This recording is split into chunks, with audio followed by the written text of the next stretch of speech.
You come into this world in a handful of gravel at the bottom of a freezing river. The current moves over you in darkness. Your mother dug this nest with her tail, turned sideways in the current, and beat the riverbed until she opened a trench deep enough to protect what you are right now. An egg the size of a pea, orange, translucent. She laid thousands of you. Then she covered the nest back over and died within sight of where you're buried. You don't develop eyes for weeks. By the time you can see, you've already absorbed your yolk sac, and you're breathing through gills that will only work in fresh water. The river is the only thing keeping you alive, and the river is trying to wash you into the ocean before you're ready. Some of your siblings are already gone, pulled downstream by a surge after a storm, tumbling into water they can't survive. You hold position in the gravel.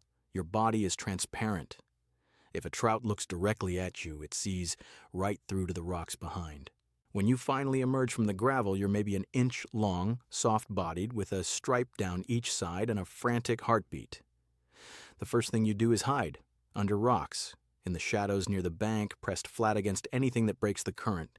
You eat what drifts past your face, insect larvae, tiny crustaceans, particles of organic matter you can't identify.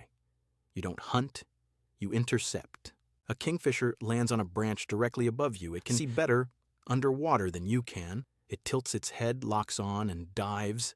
The shadow moves faster than you thought anything could move. You're already somewhere else, pure reaction, no thought, just the electrical impulse that says, move now. It misses you by less than an inch. You don't understand how close that was. You just know the shadow came, and you moved, and you're still here. Every fish in this river is hunting you, the trout that can swallow you whole, the larger salmon that will eat their own if they get the chance. Even other juveniles your size will take a piece out of you if you drift too close. You're not learning to avoid predators. You're inheriting the patterns that worked for the ones who made it before you.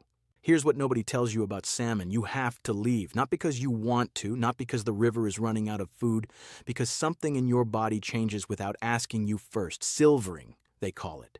Your stripes fade, your sides turn metallic, your gills start preparing for salt water even though you've never touched it. The river that kept you alive for a year suddenly feels wrong, like wearing clothes that don't fit anymore.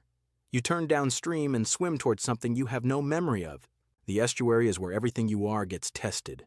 Fresh water on top, salt water underneath, and you're caught in the middle, trying to figure out which one you're supposed to be in.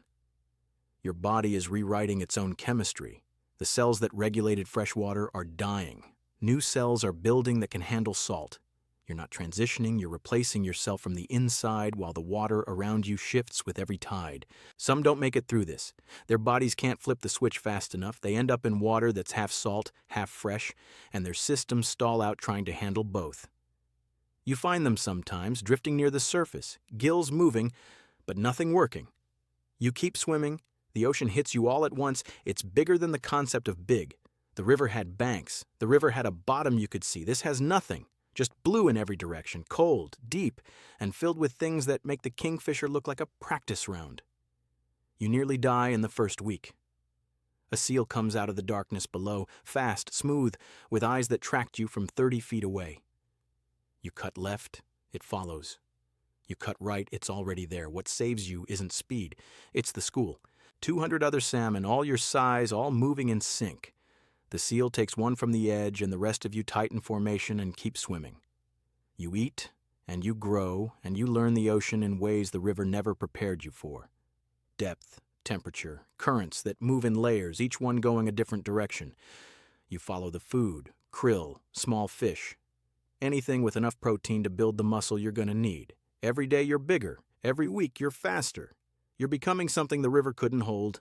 2 years pass, you're 15 pounds of muscle silver, built for distance, and then one morning, you wake up and the ocean tastes wrong. Not bad, just wrong, like it's not where you're supposed to be anymore. The same thing that pulled you towards salt water is now pulling you back. You don't question it. You just turn and start swimming toward a coastline you shouldn't be able to find. You navigate by things you can't explain. The angle of the sun, the magnetic field of the earth, maybe the chemical signature of your home river still coded in your brain from when you were an inch long. Researchers have tested this and they still don't fully understand it. You just swim. Hundreds of miles, then thousands, following a map that exists nowhere except inside you. You find the river mouth. The same estuary, the same mix of fresh and salt, and your body starts changing again. Your jaw extends, your back develops a hump, your color shifts from silver to red and green. You stop eating. Not because food is scarce, because your digestive system is shutting down to fuel what's coming next. You enter the river and the current that carried you out is now fighting you back. Every mile upstream is earned. The waterfall, where you launched yourself into open air as a smolt, is now a wall you have to clear from below. You wait at the base with dozens of others watching the ones ahead of you. Some make it, some hit the rocks halfway up and wash back down. Some try 5 times, 6 times, then drift to the side to rest before the next attempt. You go, full speed from 20 feet back, hit the whitewater, and drive upward, tail whipping side to side, muscle burning through reserves you built over 2 years in the ocean. You clear the top edge by inches and keep swimming before your brain registers what you just did. Another waterfall a mile ahead, then another. The river is obstacle, and you take them one at a time because there's no other option. A bear stands in the shallows ahead. It sees you coming. You do not slow down. It swipes and misses by a fraction, and you're past it before it can reset. You don't have time for bears. Eagles watch from the branches. That they're patient. They know what's happening to you, and they know it gets easier the longer they wait. You swim past them. Your body is breaking down now. The hump on your back is pronounced. Your jaw has hooked into something that looks aggressive but isn't meant for fighting anymore. Your skin is thinning. You're running on muscle. You're metabolizing as you swim, burning yourself for fuel because there's nothing else left.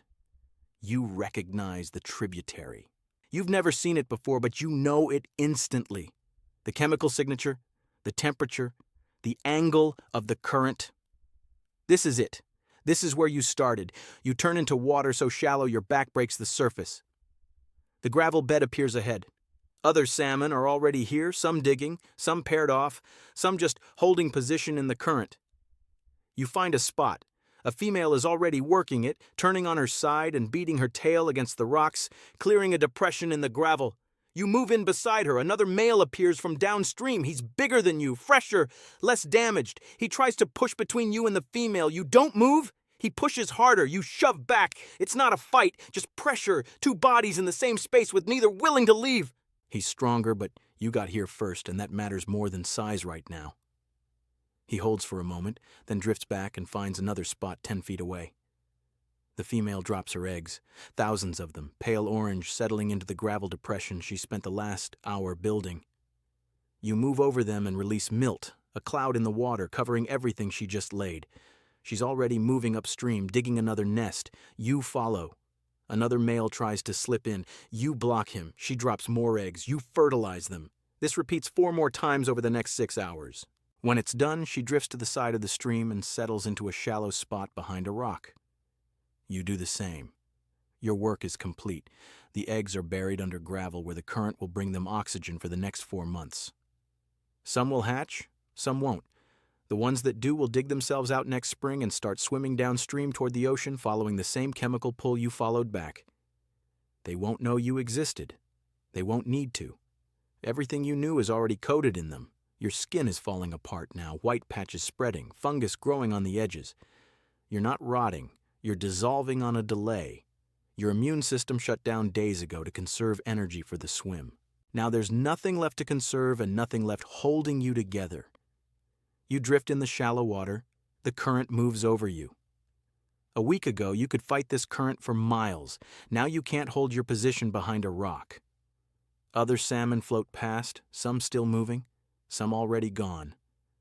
The bear from downstream walks through the shallows, picking off the ones too weak to react. You're one of them now. It doesn't come for you today. Maybe tomorrow. The eagle watches from the same branch. Your body will feed something. The nutrients you carried from the ocean, built from 2 years of hunting in salt water, are about to become part of this river system.